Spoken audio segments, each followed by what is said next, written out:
చూస్తున్నారు? రోజు రోజుకి నీ అందం ఇంకా అందంగా కనిపిస్తుంటాను. అబ్బా వదలండి. పెళ్ళాలు చెప్పే పరమ రొటీన్ డైలాగ్ ఇదే. స్టేషన్కి వెళ్ళొద్దా? నీ జీవితమే ఒక పోలీస్ స్టేషన్, అందులో నువ్వు ఒక ఖైదీవి, నీ మొగుడు ఒక inspector. You are under arrest. మీకు అసలు పగలు రాత్రి తేడా తెలియడం లేదు. ఓ సిప్పిచ్చిదానా, నిన్ను కలుసుకున్న తర్వాత నెలలు సంవత్సరాలే మర్చిపోయాను. ఇక పగలు రాత్రి ఏం గుర్తుంటాయి? వద్దండి ప్లీజ్. వద్దనకే ప్లీజ్. టైం అయిపోతుందండి. పర్వాలేదులే, అక్కడ ఇక్కడ నేనే కదా నీ మొగుడిని.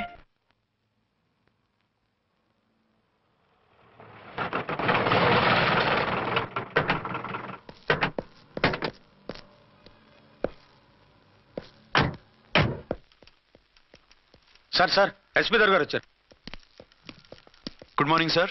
మార్నింగ్. ఆ మినిస్టర్ తమ్ముడి కేసు ఎవిడెన్స్లు రేపు కోర్టులో ప్రజెంట్ చేయాలి కదా? Yes sir.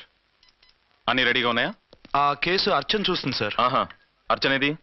ఇంకా రాలేదేమో సార్. రాలేదేమోనా? ఇప్పుడే వచ్చేస్తుంది సార్. టైం 11 అవుతుంది. లేట్ పర్మిషన్ అప్లై చేసిందా? లేదు సార్. పర్మిషన్ లేకుండా లేట్గా రావడం ఏంటి? యాక్షన్ తీసుకుంటాను సార్. ఏంటి పూట విశేషాలు? నీకు వార్తలు విశేషాలు వినిపించడానికి నేను దూరదర్శన్లో ఉన్న రిపోర్టర్ అనుకున్నావా? ఏమైంది మీకు? How dare you? సబార్డినేట్వి విష్యూ గిష్యూ లేకుండా నా ఎదురుకుండా కూర్చుంటావు. Get up. సరసాలు చాలు గానీ ఆ ఫ్యాన్ వేయండి, ఉక్కగా ఉంది. Shut up and get up. ఇప్పుడు టైం ఎంత అయింది? మీ చేతికి వాచి ఉందిగా. నేను టైం తెలుసుకోవడానికి నేను టైం ఆడట్లేదు. ఇంత ఆలస్యంగా ఎందుకు వచ్చావని అడుగుతున్నాను. మీకు తెలీదా? మొగుడికి చెప్పినట్టు ఏంటో సమాధానం? నేను ఇప్పుడు బాధ్యత కల ఓ పోలీస్ ఆఫీసర్ గా నీ పై అధికారిగా అడుగుతున్నాను, ఎందుకు ఇంత లేట్ అయింది? చెప్పాలా? చెప్పి తీరాలి. నా మొగుడికి 24 అవర్స్ అదే యావ. 5ంటికి లేచి ఇంటి పని, వంట పని, ఒంటి పని ముగించుకుని ఆఫీసుకు బయలుదేరడానికి డ్రెస్ మార్చుకుంటూ ఉంటే వెనక నుంచి కరెక్ట్ గా వచ్చి. ఇంకా చాలా ఆత్మనానా, నీ మొగుడు సరదాలు తెచ్చాలంటే సెలవు పెట్టి తీర్చుకో. ఇలా డ్యూటీ టైంలో కాదు. ఇదే ఫస్ట్ అండ్ లాస్ట్ వార్నింగ్. వెళ్ళి పని చూసుకో. Okay sir. Okay sir. మీరున్నారని ఎక్స్పెక్ట్ చేయలేదు sir. Okay okay, carry on. నాన్నా, నీ కోడలు మూడెలా ఉంది? చాలా బ్యాడ్ గా ఉంది. ఏమాయ్? ఏమిటాయ్? దాహం వేస్తుంది, కాసిన మంచినీళ్ళు ఇవ్వు. తీసుకుని తాగు. అర్చే, నీ చేత్తో కాస్త టీ ఇవ్వరా? వెళ్ళి పెట్టుకో. ఎందుకులే, ఒకేసారి భోంచేద్దాం. వంటేం చేసావు? వంటేం చేస్తాం, తింటాం. బ్యాలెన్స్ ఉంటే పని మనిషికి ఇచ్చేసాం. ఆహా, పతివ్రత అంటే నువ్వేనే. నాకు ఈ పూట ఆకలిగా ఉండదని ముందుగానే కనిపెట్టేశావు. వైఫా మజాకా? Shut up. నీది మంచి మనసు కాబట్టి ఆ మాటతో ఊరుకున్నావు. అదే ఇంకో పెళ్ళాం అయితేనా? మీకు ఇంకో పెళ్ళం కూడా ఉందా? చిచి చిచి చి, ఇంకోటి పెళ్ళాం అనబోయి ఇంకో పెళ్ళాం అనేసా. ఏంట్రా కోపమా? కాదు, తాపం. అయితే నేను తీర్చేస్తాగా. నన్ను ముట్టుకోకండి. అయ్యో, ఏ పొద్దున ఎస్పీ గారి ముందు అంత బిల్డప్ ఇవ్వాలా? ఏదో ఒకటి సర్ది చెప్పచ్చుగా. అక్కడికి మీరేదో సిన్సియర్ అయినట్టు, నేను చావటం అయినట్టు. అంటే చట్టానికి ధర్మానికి అదేంటి కింద పడుకున్నావు? చట్టానికి ధర్మానికి విలువ ఇవ్వాలి కదా. మీరు సిఐ గారు, మేము ఎస్ఐలం. మీరు పైన ఉండాలి, నేను కింద ఉండాలి. చిచి చిచి చిచి చి, అది బయట చెప్పే డైలాగు. భార్యా బిడ్డల కన్నా బాధ్యత గొప్పది కాదుగా. ఇది ఇంట్లో చెప్పే డైలాగ్. పడగొట్టి పని గడుపుకునే మగమాటలు మాట్లాడకండి. మీ చేత తిట్లు చీవాట్లు తినే కర్మ నాకేం పట్టలేదు. ఎందుకు ఏడుస్తావు? ఇప్పుడు ఏమైందని? నేనెందుకు ఏడుస్తాను? ఆ తిక్కుమాలిన ఉద్యోగానికి రాజీనామా చేసి పారేస్తే ఏడవలసిన వాళ్ళు ఏడుస్తారు. ఆ పని మాత్రం చేయకేన అర్థంగి. దీనికి మాత్రం లోటు రాకూడదు. పెళ్ళానికి కోపం వచ్చినప్పుడే మొగుడికి మూడొస్తుందో? నాకే రావటం లేదు, వదలండి. నాకు వచ్చింది కదా, ఆటోమేటిక్ గా నీకు వచ్చేసింది.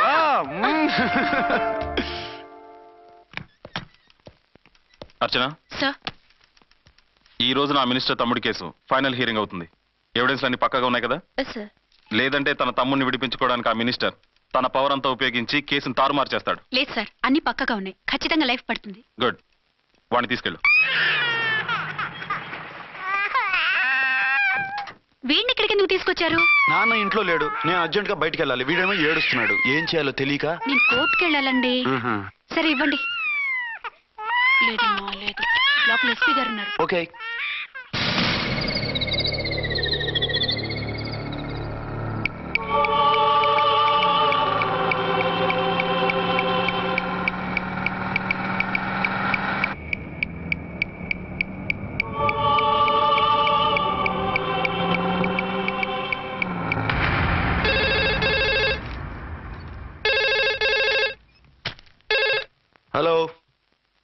ఎస్.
అందుపాత్ర పెట్టి పోలీస్ వ్యాన్ పేల్చేశారు. అందులో మనుషులు పాపం అంతా కాలిపోయారు. ఎవరూ బతకలేదు. అర్చనా!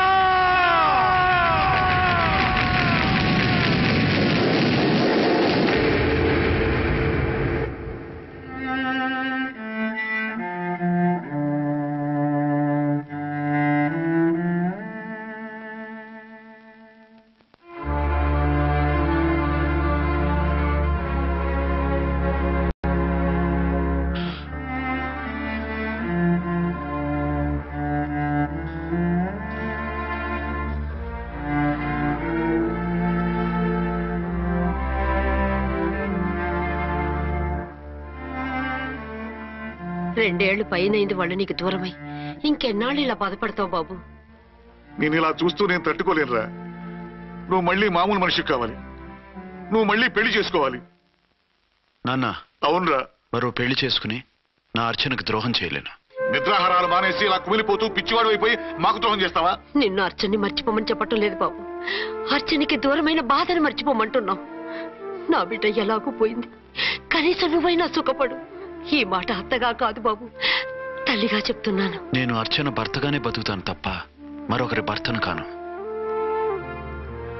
నీకు చనిపోయిన భార్య ఒక్కరితే కాదురా, బతుకున్న తండ్రి కూడా ఉన్నాడు. నేను ఓ భార్యకి భర్తనేరా.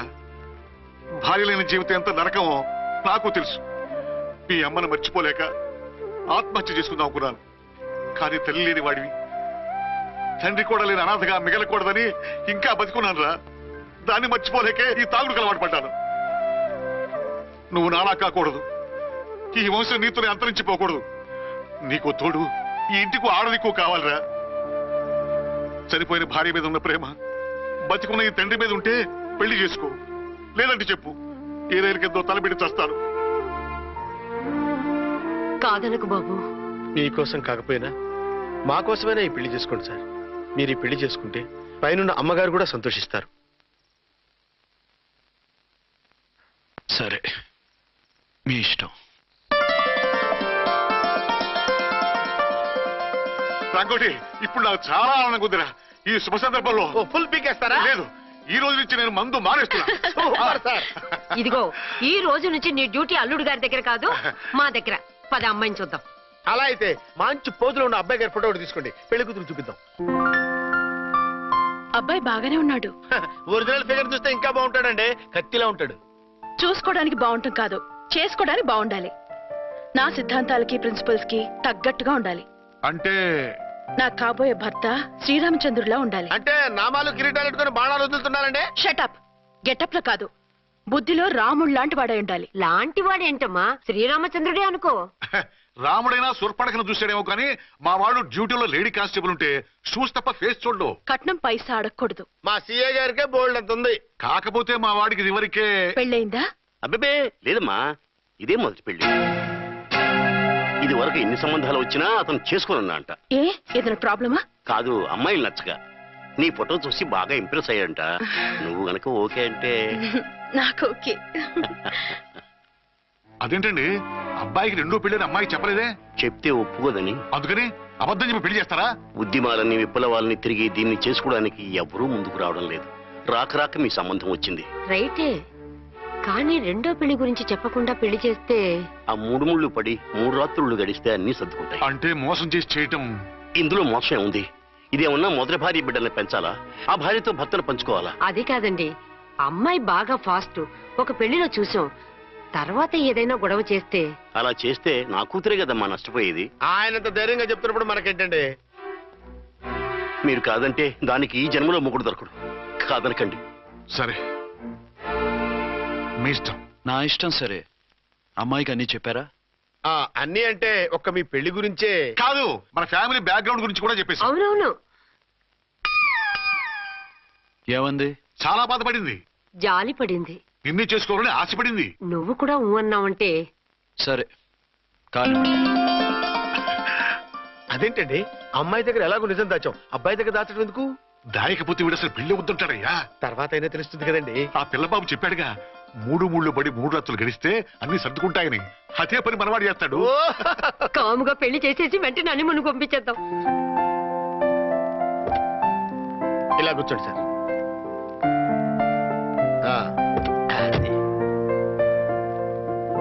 Happy honeymoon. Thank you.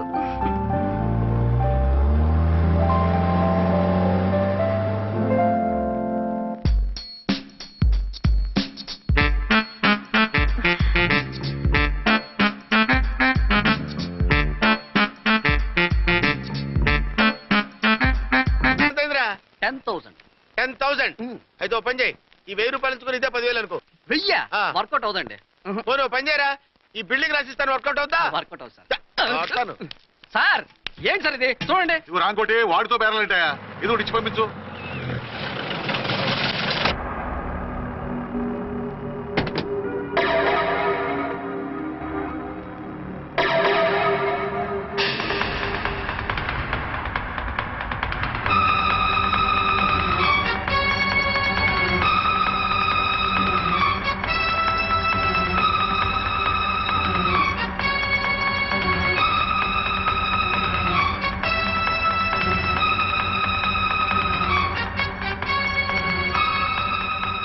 మావయ్య, అమ్మా, రాంకోటి, అర్చనా. నువ్వు చనిపోలేదు మావయ్య, బతికే ఉన్నాను. ఆయన ప్రేమే నన్ను బతికించింది. బాబు, మీ మనవడు. రారా. ఇన్నాళ్ళు ఎక్కడున్నావు? మర్చిపోయావా? ఏమైపోయావు? ఆ వివరాలన్నీ తర్వాత చెప్తాను. ఆయనేరి లోపల ఉన్నారా? లేరు మేడం. ఏం ఆఫీస్కి వెళ్ళారా? ఊటీకి వెళ్ళారు. డ్యూటీ మీద వెళ్ళారా? అవునమ్మా, డ్యూటీ మీద వెళ్ళారు. అక్కడ ఏ హోటల్ ఎదిగారు? తాజ్ రెసిడెన్సీ. నువ్వు లోపలికి పోదమ్మా, మాట్లాడుకుందాం. లేదమ్మా, నేను ముందు ఆయన చూడాలి. నేను ఇప్పుడే ఊటీ వెళ్తాను. ఎందుకమ్మా? 2-3 రోజుల్లో వాడు వచ్చేస్తాడు. 2 ఏళ్లు ఆయన చూడకుండా శవంలా బతికాను. ఇక 2 క్షణాలు కూడా ఆయన చూడకుండా ఉండలేను మావయ్య. అది కాదమ్మా. నా మాట వినమ్మా.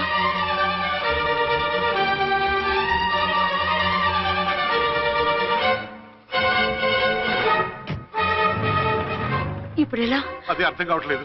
అల్లుడు గారికి మళ్ళీ పెళ్లి చేసామని బాధపడాలో, కూతురు బతికొచ్చిందని సంతోషపడాలో తెలియటం లేదు. నాకు అసలు ఏమీ అర్థం కావట్లేదు. ఈ టెన్షన్ నేను తట్టుకోలేను. వేసేస్తా, మళ్ళీ మందేసేస్తా. రామకోటి, అమ్మాయి గారు వచ్చేసారని, పెళ్లి విషయం తెలియనివ్వద్దని వెంటనే అల్లుడి గారికి ఫోన్ చేసి చెప్పు.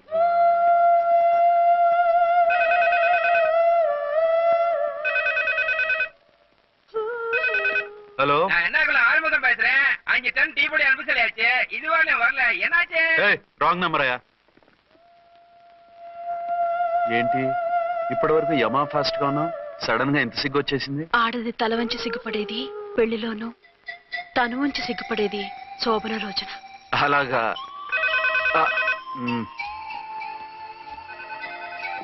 Hello, Send 1 large whiskey to room number 201. hey, this is not room service. Good evening, sir. May I help you? We are busy. Don't give any phone calls till morning, okay? Okay, sir. I will give instructions to the operator. Have a nice sleep. Good night, sir. Thank you. Okay. Hello. ఎవరు sir? Hyderabad నుంచి విక్రాంత్ గారని వచ్చారు. ఆయన connection ఇవ్వండి. Sorry sir, ఆయన morning దాకా ఎవరికి connections ఇవ్వద్దన్నారు. నా ఫోన్ వస్తుందని ఎక్స్పెక్ట్ చేసి ఉన్నాడు ఆయన. త్వరగా ఇవ్వండి. No sir, we are very sorry. Urgent రా మొగడా, లేకపోతే నీ పేరు చెప్పుకొని కాపురాలు కూలిపోతాయి. కూల్తే కూలాయి, మా హోటల్ కి మాత్రం బ్యాడ్ టాక్ రాకూడదు. Bye. Hello hello hello hello. అయిపోయింది. ఇప్పుడు ఈ మూడో ప్రపంచ యుద్ధాన్ని ఆపేది ఎలాగా? ఫ్లైట్ లో వెళ్ళిపోతే కరెక్ట్. ఇదిగో మొత్తం సిగ్గంతా అప్పుడే ఖర్చు పెట్టేకు, ఇంకా 2 రాత్రులు పడాలి. లైట్ ఓకే, వెలుగు పడుతోంది. ఆ కర్టన్ కూడా క్లోజ్ చేయండి.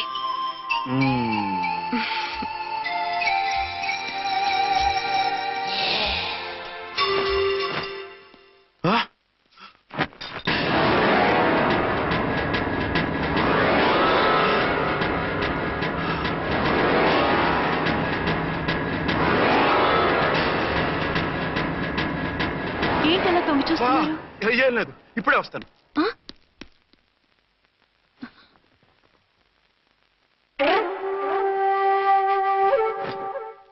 Excuse me. Yes. Will you please tell me the room number of Mr. Vikrant? Just moment. అర్చన,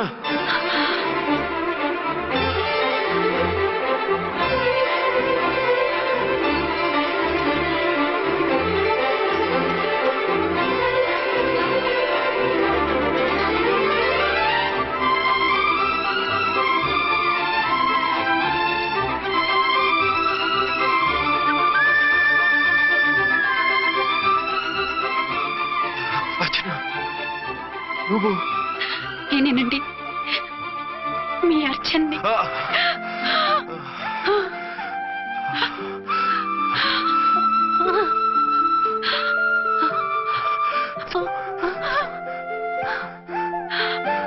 మన బాబండి. డాడీ, అరే నాన్న, వచ్చి. Archana, excuse me, excuse me, excuse me, excuse me. ఇక్కడ బహిరంగ ముద్దుల నిషేధం, పక్క వాళ్ళకి ఇబ్బంది కదా, కొంచెం కంట్రోల్లో ఉండండి. Thank you, bye. రూమ్కి వెళ్తాం పదండి.